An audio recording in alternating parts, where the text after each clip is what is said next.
Hello बच्चों, 2024 JEE mains की तैयारी कर रहे स्टूडेंट्स के लिए आज एनटीए ने जो जेई मेंस का सिलेबस है वो रिड्यूस किया है।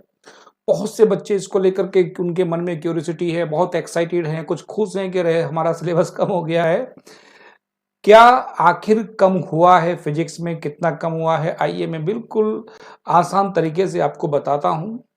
मात्र 4 या 5 चैप्टर फिजिक्स में कम हुए हैं, वो भी मोस्टली वो चैप्टर है जहां से कम एग्जाम में पूछा जाता है।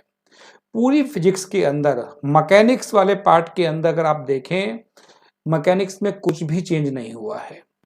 जो 2023 का सिलेबस था जेई मेंस का, वही 2024 का है। मात्र जो चेंज हुआ है, एक आपकी यूनिट नंबर 7 जो है, जिसमें थर्मल प्रॉपर्टी ऑफ मैटर आप पढ़ते हैं, उसमें जो न्यूटन्स कूलिंग लॉ है, केवल एक ये टॉपिक आपका रिड्यूस किया गया है। और थर्मोडायनेमिक्स में जो कार्नोट इंजन और उसकी एफिशिएंसी आप पढ़ते थे, एक उसको रिड्यूस किया गया है।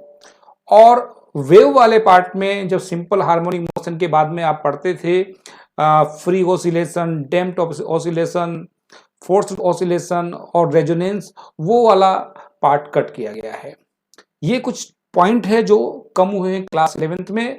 और एक बहुत इंपॉर्टेंट टॉपिक था जिसका नाम था डॉपलर इफेक्ट, और जो डॉपलर इफेक्ट इन साउंड होता है वो पूरा का पूरा इसमें से रिड्यूस कर दिया गया है। ये तो वो पार्ट है फिजिक्स में जो क्लास 11th का था।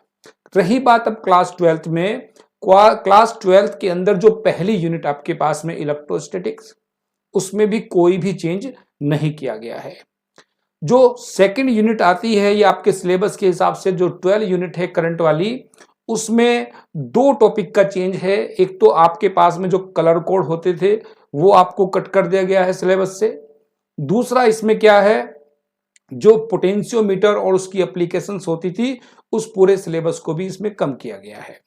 साथ ही साथ एक 13 यूनिट में आप पढ़ते थे मैग्नेटिज्म वाली में साइक्लोट्रॉन, साइक्लोट्रॉन को हटा दिया गया है। और अर्थ मैग्नेटिज्म वाला जो चैप्टर था वो छोटा सा था, हालांकि उससे सवाल भी बहुत कम ही आते थे, एक उसको हटाया है। ईएमआई वगैरह में, एसी वगैरह में कोई भी चेंज नहीं किया गया है। ऑप्टिक्स में कोई भी चेंज नहीं है, जैसे पहले थी ऐसी ही ऑप्टिक्स अब है।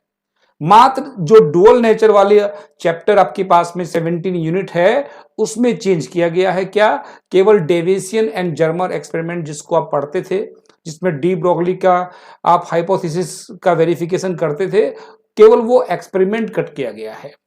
और एटम वाले चैप्टर में एक बड़ा चेंज है, उसमें पूरा रेडियो एक्टिविटी रिड्यूस कर दिया गया है। रेडियो एक्टिविटी एक बहुत इंपॉर्टेंट चैप्टर था, अक्सर इससे सवाल पूछे जाते थे, लेकिन पूरा रेडियो एक्टिविटी इस बार इसमें से हटा दिया गया है। साथ ही साथ जो 19 यूनिट्स आपके पास में थी इलेक्ट्रॉनिक्स वाली, उसमें से जितना भी ट्रांजिस्टर वाला पार्ट था, NPN transistor, PNP transistor, oscillator, उसके जो ग्राफ बनते हैं, वो उस सारे के सारे सिलेबस से हटा दिए गए हैं। और एक बहुत इंपॉर्टेंट जो इसमें चेंज किया गया है आपके पास में फिजिक्स में क्लास 12 में, जो लास्ट यूनिट थी कम्युनिकेशन सिस्टम वाली, उस पूरी यूनिट को भी सिलेबस से हटा दिया गया है। और साथ ही साथ एक इसमें 21, पहले आप इसमें 22 यूनिट्स पढ़ते थे, अब आप 21 यूनिट का सिलेबस हमारा हो गया है। और 21 वाली जो यूनिट है, लास्ट वाली जो यूनिट है, उसमें आप एक्सपेरिमेंट एंड एक्टिविटीज के बारे में पढ़ते थे। पहले एक्टिविटीज और एक्सपेरिमेंट मिला करके लगभग 22 एक्सपेरिमेंट और एक्टिविटी थी। अब केवल आपके पास में 18 एक्टिविटी है। 4 एक्टिविटी कम की गई है, जिसमें एक तो कूलिंग कर्व था, न्यूटन्स कूलिंग कर्व, उसको हटा दिया गया है। एक आपके पास में था पोटेंशियोमीटर का एक्सपेरिमेंट, वो पूरा का पूरा हटा दिया गया है। ट्रांजिस्टर और उसके ग्राफ जो थे वो पूरे के पूरे एक्टिविटी से हटा दिए गए हैं। और एक आपके पास में जो था कैरेक्टरिस्टिक्स कर्व जो थे ट्रांजिस्टर के, वो पूरे के पूरे इससे हटा दिए गए। ये एक्टिविटी में से रिड्यूस किया गया है। तो बच्चों, इसका ज्यादा कोई इम्पैक्ट नहीं पड़ना है आपकी तैयारी के ऊपर। इतना जरूर है कि कुछ टॉपिक थे जैसे रेडियो एक्टिविटी या कम्युनिकेशन, आप उसको करते थे, उसमें आपका हार्डली 3 to 4 डेज या 1 वीक के आसपास का टाइम लगता था, वो टाइम आपका बचेगा।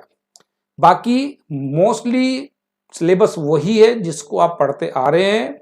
तो मैं यही कहूँगा कि आप अपनी तैयारी पे ध्यान दें, ज़्यादा इस सिलेबस के चक्कर में ना पड़े। इतना है कि जितना रिड्यूस किया है उसको आप छोड़ना चाहें छोड़ सकते हैं, क्योंकि फिजिक्स में कहीं ना कहीं एक दो टॉपिक आपस में इंटरकनेक्टेड रहते हैं। तो मेरी शुभकामनाएं आप सबको, आप कामयाब हो, आपका नाम रोशन हो। इन्हीं शब्दों के साथ में थैंक यू वेरी मच।